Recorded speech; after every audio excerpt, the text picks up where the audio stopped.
Hi friends, welcome to my channel. ഇന്ന് തയ്യാറാക്കാൻ പോകുന്നത് ഉണക്കക്കൊഞ്ച് തീയലാണ്. അപ്പോൾ ആദ്യമായിട്ടാണ് ഈ ചാനൽ കാണുന്നതെങ്കിൽ ഒന്ന് സബ്സ്ക്രൈബ് ചെയ്ത് സപ്പോർട്ട് ചെയ്തേക്കണം. അതുപോലെ വീഡിയോ ഇഷ്ടപ്പെട്ടിട്ടുണ്ടെങ്കിൽ തീർച്ചയായിട്ടും ലൈക്ക് ചെയ്യാൻ മറക്കരുത്.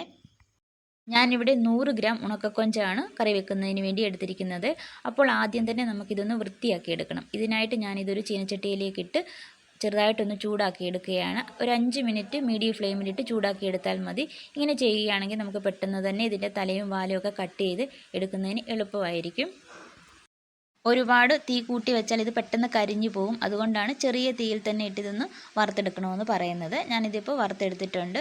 നമ്മൾ കൈ കൊണ്ട് തന്നെ ഇതൊന്ന് ഒടിച്ചെടുക്കാവുന്നതേ ഉള്ളൂ, ഇതിൻ്റെ തലയും വാലുമൊക്കെ. അപ്പോൾ ഇതൊന്ന് നന്നായിട്ട് വൃത്തിയാക്കി എടുക്കാം.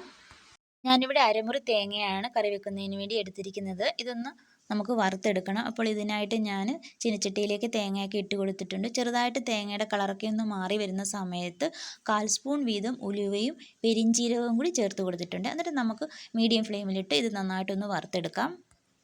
പിന്നെ തേങ്ങ വറുക്കുന്ന സമയത്ത് പെട്ടെന്ന് നമുക്ക് വറുത്ത് കിട്ടണം, തേങ്ങയൊക്കെ പെട്ടെന്ന് ഫ്രൈ ആയി കിട്ടണമെങ്കിൽ ഇതിലേക്ക് 1 സ്പൂൺ എണ്ണയും കൂടി ഒഴിച്ചു കൊടുക്കാം കേട്ടോ. ഞാനിവിടെ എണ്ണയൊന്നും ഒഴിച്ചു കൊടുത്തിട്ടില്ല, അല്ലാതെ തന്നെ ചെറിയ തീയിലിട്ട് തന്നെ വറുത്തെടുക്കുകയാണ്. ഇതിലേക്ക് പൊടികളായിട്ട് മുളക് പൊടിയും മല്ലിപ്പൊടിയും മഞ്ഞൾപ്പൊടിയുമാണ് ചേർത്ത് കൊടുക്കുന്നത്. തേങ്ങ നന്നായി ഫ്രൈ ആയി വന്നിട്ടുണ്ട്. ഈ ഒരു സമയത്ത് ഇതിലേക്ക് 1.5 ടേബിൾ സ്പൂൺ മുളക് പൊടിയും 1 ടേബിൾ സ്പൂൺ മല്ലിപ്പൊടിയും 1/2 ടീസ്പൂൺ മഞ്ഞൾപ്പൊടിയും കൂടിയാണ് ചേർത്ത് കൊടുത്തിരിക്കുന്നത്. അതിനുശേഷം നന്നായിട്ടൊന്ന് ഇളക്കിയെടുക്കണം. ഈ പൊടികളുടെയൊക്കെ ആ പച്ചച്ചുവയൊക്കെ ഒന്ന് മാറി കിട്ടണം. ഇതിനായിട്ട് നന്നായിട്ടൊന്ന് ഇളക്കിയെടുക്കുക. പിന്നെ ഇതിലേക്ക് പൊടികൾ ചേർത്ത് കൊടുത്ത സമയത്ത് ഞാൻ തീ ഓഫ് ചെയ്തിട്ടാണ് ചേർത്ത് കൊടുത്തത്. കാര്യം നമ്മുടെ ചട്ടിയും അതുപോലെ തന്നെ തേങ്ങായും ഒക്കെ നന്നായിട്ട് ചൂടായിരിക്കുകയാണ്. അപ്പോൾ ഇത് ചേർത്ത് കൊടുക്കുമ്പോൾ അതിൻ്റെ ചൂട് കൊണ്ട് തന്നെ ഈ പൊടികളുടെ പച്ചച്ചുവയൊക്കെ മാറി കിട്ടിക്കോളും. നന്നായിട്ടൊന്ന് ഇളക്കി കൊടുത്താൽ മതി. അപ്പോൾ ഇതൊന്ന് നന്നായിട്ട് ആറിയതിന് ശേഷം നമുക്കിതൊന്ന് നന്നായിട്ട് അരച്ചെടുക്കണം. കൊഞ്ചൊക്കെ നന്നായി കഴുകി വൃത്തിയാക്കി എടുത്തിട്ടുണ്ട്. ഇതിൻ്റെ കൂടെ തന്നെ ഞാൻ കുറച്ച് പച്ചക്കറിയും കൂടി ചേർത്ത് കൊടുക്കുന്നുണ്ട്. ഒരു മുരിങ്ങയ്ക്കായും ഒരല്പം പടവലങ്ങയാണ് എടുത്തിരിക്കുന്നത്. പിന്നെ ഇതിലേക്ക് 2 തക്കാളിക്ക നീളത്തിൽ കട്ട് ചെയ്ത് വെച്ചിട്ടുണ്ട്, ഇതും കൂടി ചേർത്ത് കൊടുക്കുന്നുണ്ട്.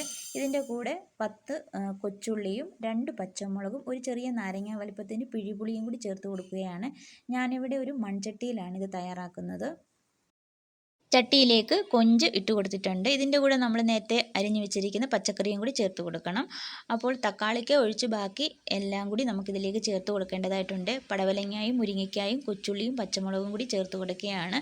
ഇതിലേക്ക് ഇത് വേകുന്നതിന് ആവശ്യത്തിനുള്ള വെള്ളവും പിന്നെ നമ്മുടെ രുചിക്കനുസരിച്ചുള്ള ഉപ്പും കൂടി ചേർത്ത് കൊടുക്കുക.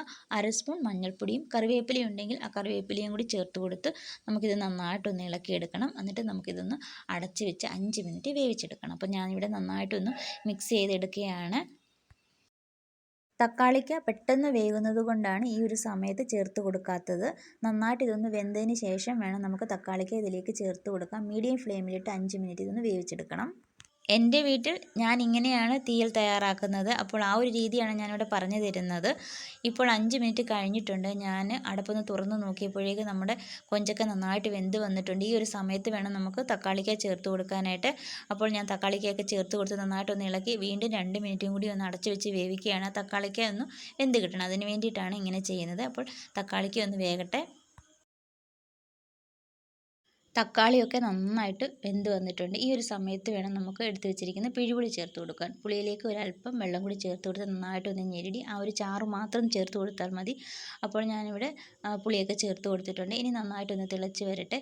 ഈ തിളച്ച് വരുന്ന സമയത്ത് വേണം നമുക്കിതിലേക്ക് അരച്ച് വെച്ചിരിക്കുന്ന അരപ്പ് ചേർത്ത് കൊടുക്കാനായിട്ട്. നമ്മൾ തീയൽ തയ്യാറാക്കുമ്പോൾ തേങ്ങ അരയ്ക്കുന്ന സമയത്ത് അല്പം പോലും വെള്ളം ചേർക്കാതെ വേണം അരച്ചെടുക്കാനായിട്ട്. വെള്ളം ചേർത്ത് അരച്ചാൽ അതിൻ്റെ ആ രുചി തന്നെ മാറിപ്പോവും. നമ്മൾ അരച്ചതിന് ശേഷം അല്പം വെള്ളം കൂടി ചേർത്ത് നന്നായിട്ടൊന്ന് ഇളക്കി കറിയിലേക്ക് ഒഴിച്ച് കൊടുക്കുന്നതുകൊണ്ട് കുഴപ്പമൊന്നുമില്ല. അപ്പോൾ ഞാനിവിടെ വെള്ളം ചേർക്കാതാണ് അരച്ചെടുത്തിരിക്കുന്നത്.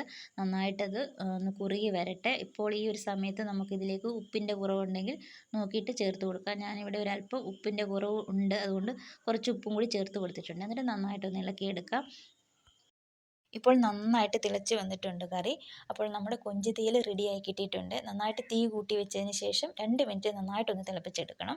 ഇനി ഇതിലേക്ക് നമുക്ക് താളിച്ചൊഴിച്ച് കൊടുക്കണം. ഇത് ഒരുപാട് ലൂസും അല്ല, എന്നാൽ ഒരുപാട് കുറുകിയിട്ടുമല്ല. ചാറ് നല്ല ചോറിൻ്റെയൊക്കെ കൂടെ ഒഴിച്ച് കഴിക്കാൻ പറ്റിയ പാകത്തിനാണ് ഞാനിവിടെ റെഡിയാക്കി എടുത്തിരിക്കുന്നത്. ഞാനിപ്പോൾ തീ ഓഫ് ചെയ്ത് കൊടുക്കാൻ പോവുകയാണ്. ഇനി നമുക്കിതിലേക്ക് താളിച്ചൊഴിച്ച് കൊടുക്കാം.